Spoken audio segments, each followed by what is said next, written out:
우리 군대는 당과 정부가 취하는 모든 대내외적 조치들을 군사적으로 철저히 담보할 것이다.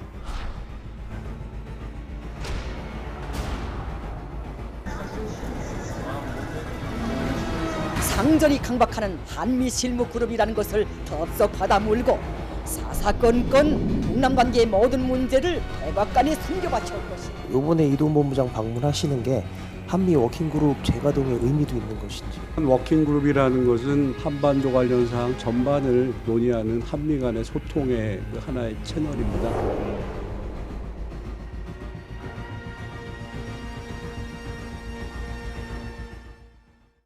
예, 이대훈 한반도 평화교섭본부장 오늘 전격 미국을 방문을 했습니다. 이 같은 시점에 전격 방미, 물론 청와대에서 특사는 아니라고 말은 하지만 특별한 의미가 있는 것 같습니다. 지금 이제 한반도 상황이 너무 엄중하고 예.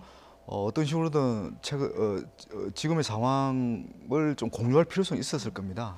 그리고 이제 또 한미가 어떻게 이제 공동 대응할 것인가 이런 부분들을 긴급하게 아마 협의할 필요성 때문에 간 것으로 판단이 되고요.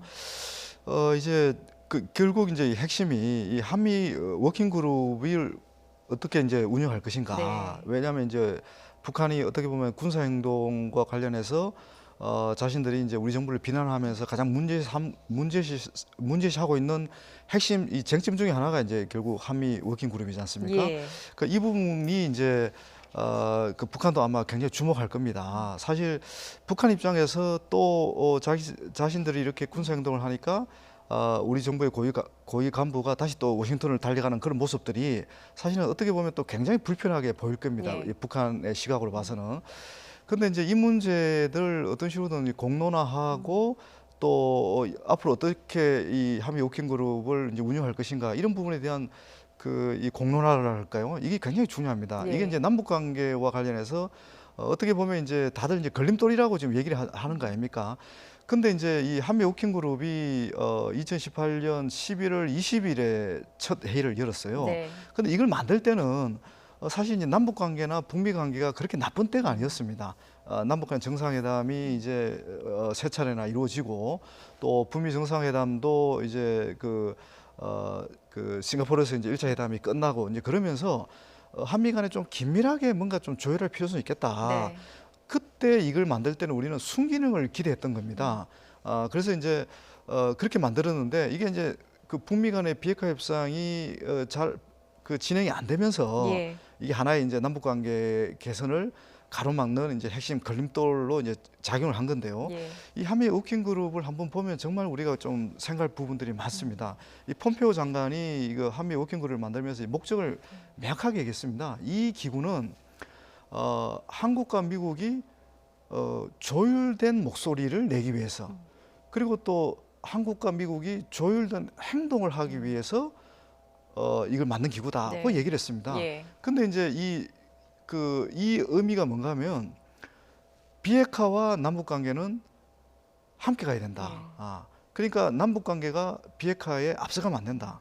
이제 그러다 보니까 우리는 어떻게 보면 이제 남북 관계를 먼저 앞세워서 비핵화를 견인할 수도 있거든요. 네. 그러니까 비핵화라는 게 결국 북미 회담인데 이제 그러다 보니까 미국은 늘 남북 관계는 비핵화에 앞서가지 않는다는 그런 얘기를 주문처럼 계속 반복을 하니까 예. 우리 정부로서는 이제 결국 이 북한으로부터 이 불신을 또 받을 수밖에 없었던 예. 거고 이제 그런 맥락이 있는 건데 어떻든 이 한미 워킹 그룹은 북미 간의 비핵화 협상이라든지 남북 관계가 순조롭게 진행될 때는 순기능을 할 수 있지만 예. 이렇게 잘 안 될 때는 정말 이게 우리가 상상도 할 수 없는 역기능을 할 수 있는 그런 예. 부분이 있기 때문에 결국 지금은 남북 관계가 안 좋지만 언젠가는 이제 남북 관계가 또 다시 또 좋아질 수 있는 거지 않습니까? 예. 그리고 또 지금의 위기를 또 이게 풀어나가는 하나의 어떤 대안으로서 한미 워킹 그룹의 운영을 어떻게 새롭게 또 이 좀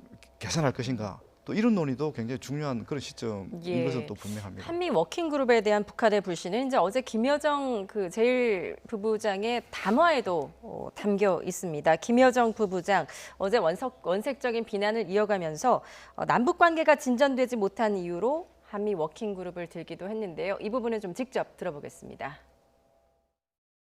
자타가 공인하는 바와 같이 훌륭했던 북남 합의가 한 걸음도 리행의 빛을 보지 못한 것은 남측이 스스로 제목에 걸어놓은 친미사대의 올가미 때문이다. 북남 합의문의 잉크가 마르기도 전에 상전이 강박하는 한미 실무그룹이라는 것을 덥석 받아물고 사사건건 북남 관계의 모든 문제를 백악관에 섬겨바쳐온 것이 오늘의 참혹한 후과로 되돌아왔다. 예, 김여정 제1부부장의 담화, 어제 막말 퍼레이드가 이어져서 그 안에 무엇이 담겨 있는지를 좀 제대로 분석을 못했는데 다시 한번 분석을 해보니까 세 가지 핵심 요구가 보이더라고요. 대북 전단 사과하라, 그리고 한미 워킹그룹 중단하라, 그리고 독자적인 남북 협력하자라는 걸로 지금 요약이 되는 것 같습니다. 그렇다면 이도훈 본부장의 이번 방미 목적도 한미 워킹그룹에 대한 논의도 담겨 있을까요? 저는 그렇게 봅니다. 예. 북한은 굉장히 안 좋은 시선을 좀 보고 있긴 하지만 지금 상황은 그 어느 때보다 이제 한미 간에 정보를 공유하고 또 대안을 모색도 할 필요가 있는 시기긴 합니다. 그리고 이제 그 문제는 이제 과연 이번 이제 이도훈 본부장의 방미를 통해서 우리가 기대할 수 있는 뭐 어떤 긍정적인 결과라 그럴까요? 네. 이제 그걸 이제 한번 예상을 해볼 수 있는 건데 어떻든 지금 북한이 군사적 행동을 계속 한다면 결국 미국으로서도 군사적으로 대응할 수밖에 없을 겁니다. 예. 그래서 이제 지금 뭐 정찰 자산들이 지금 한반도에 지금 다 지금 배치가 되고 있고 또 한미 군사 훈련을 다시 재개해서라도 이 북한의 도발을 억제해야 된다. 뭐 이런 목소리가 지금 계속 미국에서 나오고 있는 거잖아요. 예. 근데 이제 과거에는 이런 목소리가 나오면 우리가 어느 정도 또 북한을 또 관리하는 측면, 또 평화를 관리하는 측면에서 수위를 조금 낮출 수가 있었거든요. 예. 근데 지금 북한이 지금 막 이렇게 군사적 도발을 지금 이제 뭐 첫 단계라고 얘기를 하지만은 상당히 높은 단계에 지금 군사적 도발을 예. 하고 있기 때문에 아마 우리의 목소리가 반영되기가 쉽지 않을 거거든요. 예. 이제 그런 맥락에서 상당히 좀 우려되는 그런 부분이 있고 또 북한이 과거에 높은 수준의 군사 도발을 한 패턴을 보면요. 결국은 이제 그 한미 군사훈련에 맞대응해서 도발 수준을 높인 경우가 굉장히 많았거든요. 네. 그러니까 뭐 전쟁 직전까지 간 사례가 뭐 헤아릴 수가 없죠. 그런 예. 상황들이 뭐 계속 이제 1년에 두 차례 그러니까 봄과 8월, 여름 뭐 이때 한미 군사훈련이 열리면 대규모 군사훈련이 열리면 그때마다 이제 북한이 거의 전쟁 예. 직전까지 상황을 몰고 갔거든요.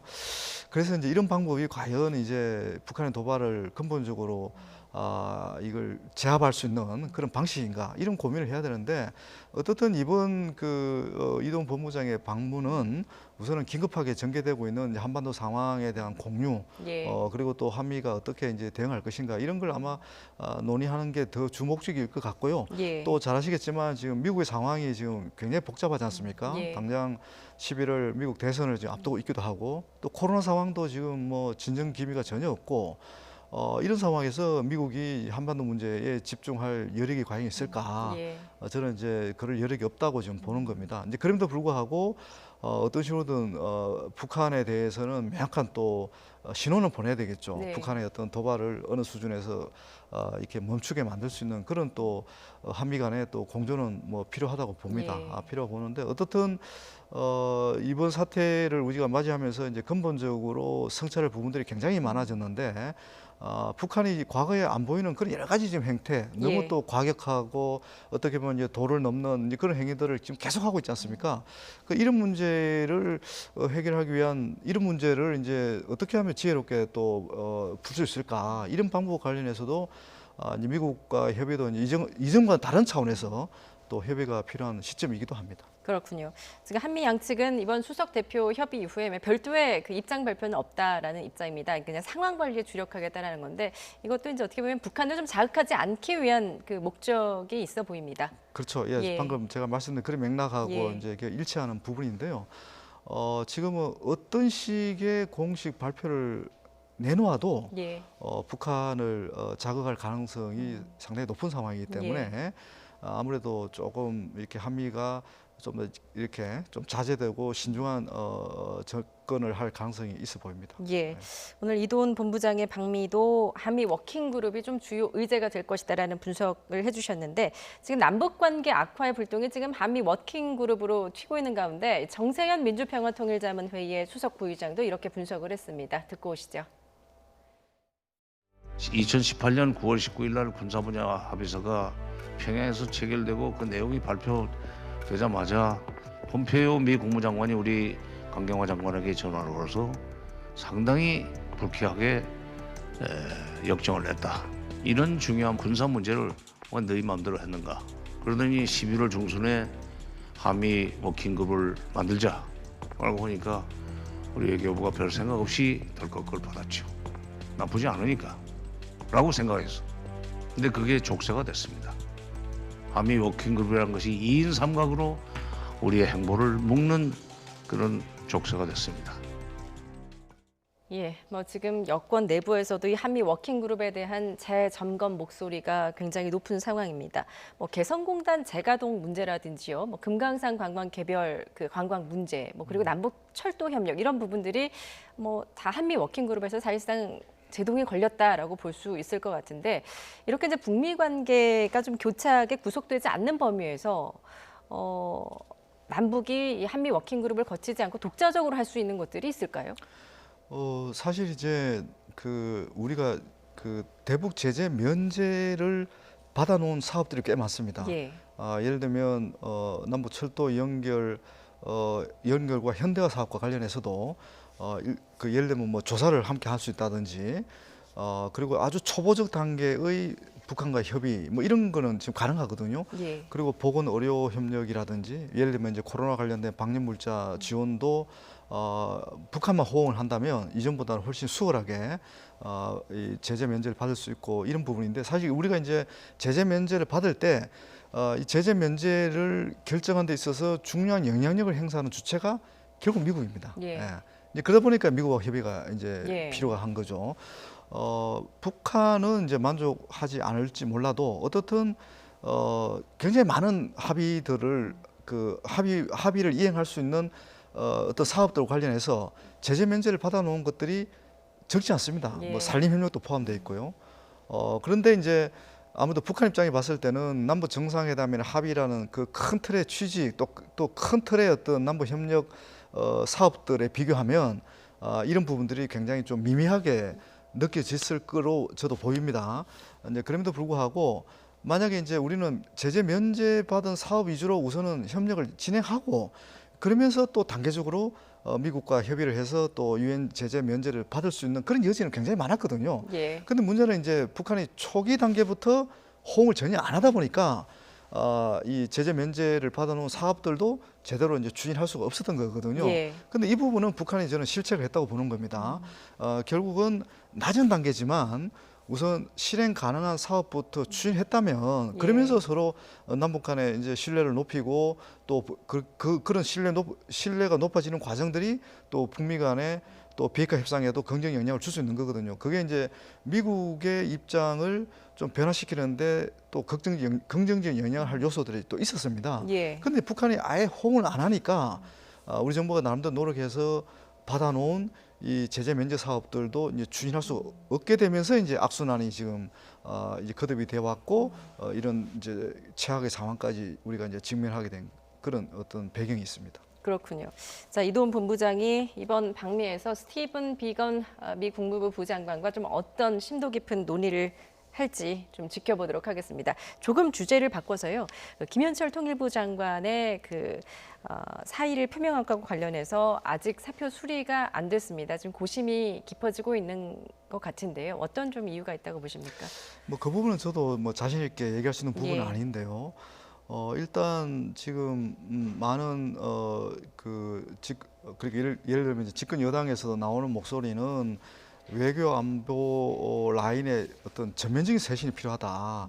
이제 그런 목소리가 나오니까 우선은 이제 원포인트로 김현철 통일부 장관의 사태만 수리하는 방식은 지금 적절한 어떤 대처 방식이 아니다 이런 판단을 지금 한 것 같습니다. 예. 그래서 이제 김은실 장관이 사직을 하면서 사퇴를 하면서 이제 상당히 저는 의미 있는 얘기를 한 것 같은데 어떻든 누군가 이런 사태에 대한 책임을 져야 된다. 그 책임을 내가 지겠다. 뭐 그런 얘기를 했던 거고 또 지금은 사실 이제 외교 안보 라인에 쇄신이 필요한 것은 저도 맞는 것 같거든요.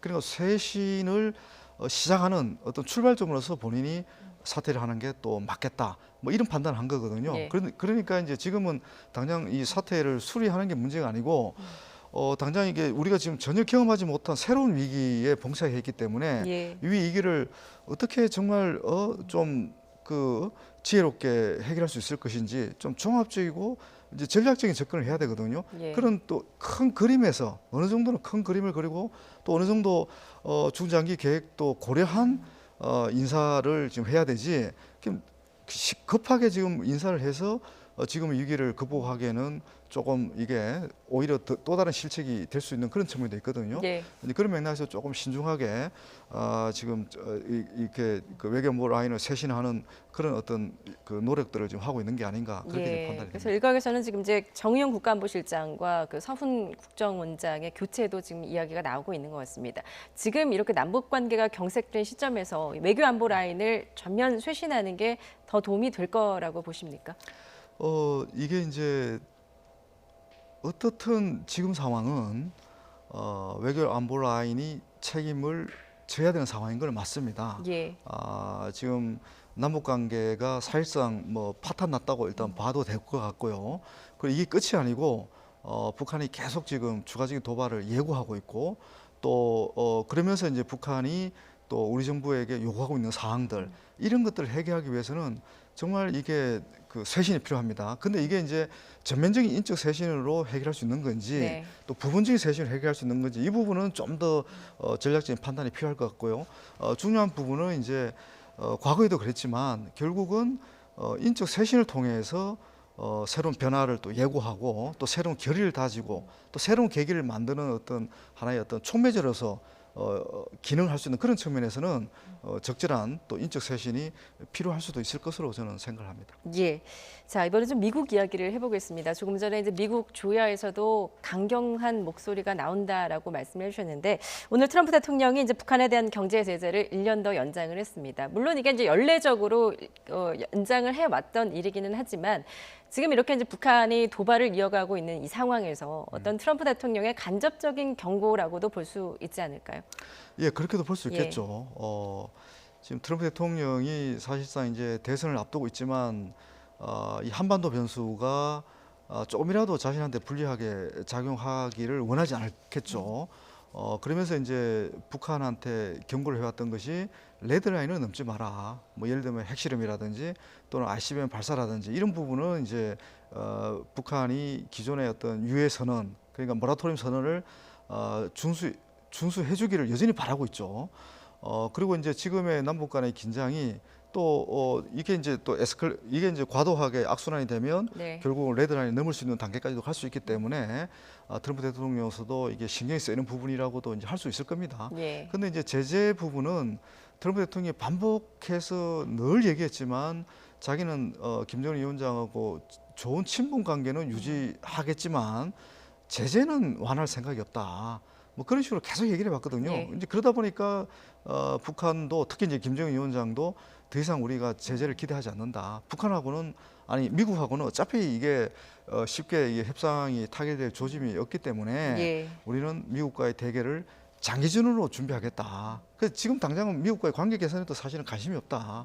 미국이 우리하고 정말 협상을 해서 진심으로 한반도의 비핵화와 항구적인 평화를 만들 수 있는 그런 어떤 타협적 입장을 가지고 나오지 않으면 예. 우리는 회담 안 하겠다 이런 거거든요. 그래서 일부에서 지금 남북 관계를 흔들어서 결국 미국의 관심을 끌려고 하느냐 이런 해석을 하고 있는데 저는 그 해석에 지금 동의하지 않습니다. 이미 김정은 위원장은 지난해 4월 달에 최고인민회에서 시정연설이라는 굉장히 중요한 연설을 했는데 그때 이미 선언을 했거든요. 네.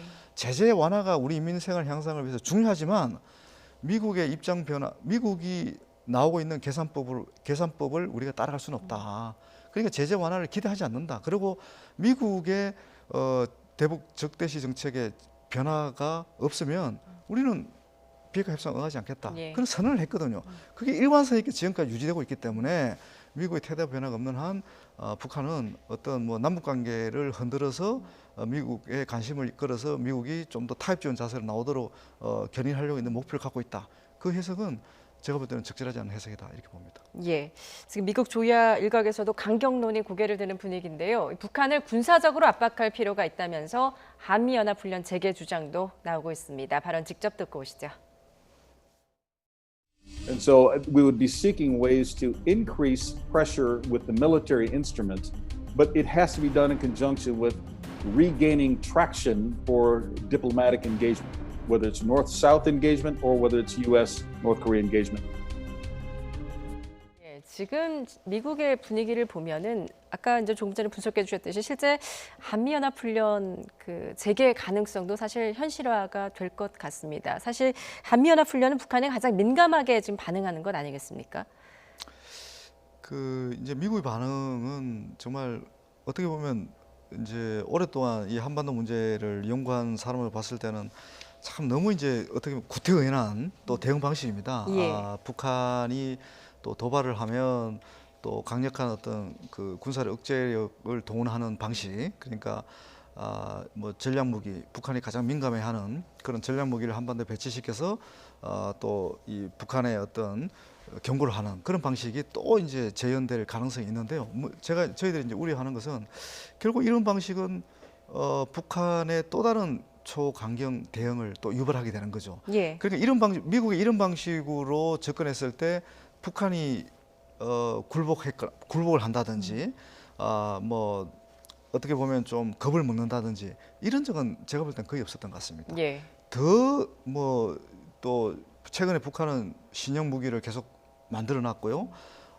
그리고 우리가 또 이전에 보지 못했던 이 첨단 무기들, 이런 무기들을 지금 개발을 해서 이걸 어떤 방식으로든 시험을 하려고 하는 그런 상황이거든요. 예. 그러니까 만약에 이제 미국이 기존의 방식대로 한미 군사훈련을 통해서 이 강경한 방식으로 나온다면 북한은 최근까지 개발해 놓은 이런 신형 첨단 무기들 이런 걸 예. 동원해서 맞대응할 가능성이 굉장히 높거든요. 결국 예. 이제 이 상황에서 이 한반도의 좁은 한반도에서 이런 상황이 또 펼쳐지면 결국 가장 또 피곤하고 예. 어떻게 보면 고통을 겪을 어떤 주체는 결국 이제 남북한 주민들이라고도 할 수가 있는 거죠. 예.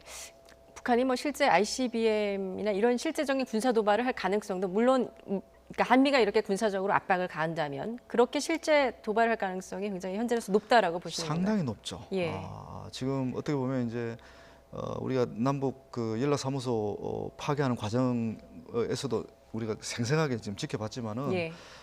북한은 자신들이 추구하는 어떤 목적을 관철하기 위해서는 지금 어떤 군사적 도발도 마다하지 않겠다. 그런 입장인 거예요. 그러니까 예. 지난 몇 년간 보여줬던 그런 태도보다도 더 강경한 태도. 예. 그러니까 그걸 이제 말이 아닌 행동을 보여주겠다. 과거에는 어떻게 보면 말폭탄이 굉장히 많았거든요.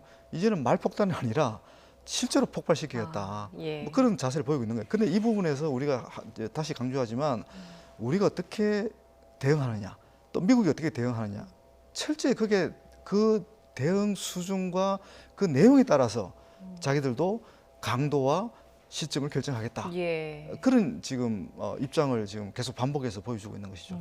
그런데 문제는 지금 이 시점에서 남북 관계라든지 북미 관계를 풀 만한 어떤 실마리조차 지금 보이지 않고 있다는 부분이 아닐까 싶은데요.